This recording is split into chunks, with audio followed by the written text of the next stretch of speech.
जबरी अब बीत गए वो जमाना जबरी है हमके करो दीवाना इहो दिल के याद मानू बहले पानी के समान याद कर सतावे छै जब कोई प्यार के गीत गावे छै तब तब पगली जब कोई प्यार के गीत गावे छै तब तब पगली यहाँ पे आवे छै।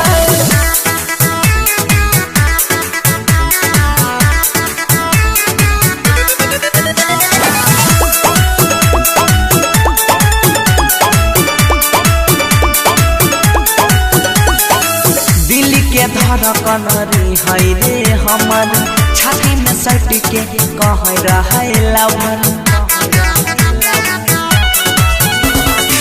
दिल के धड़कन है रे हमर छाती में सट के कह रहे लवर ऐसा अचानक आबि गेलै मोर रे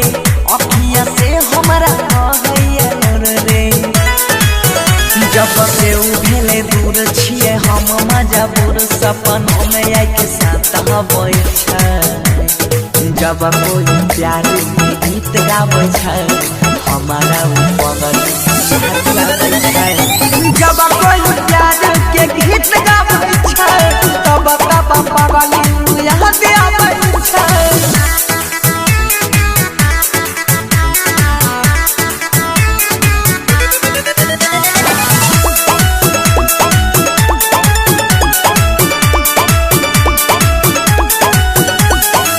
समझ पलिए न कर चल कह छै काल चले जेबो ससुराल रे समझ पलिए न कर चल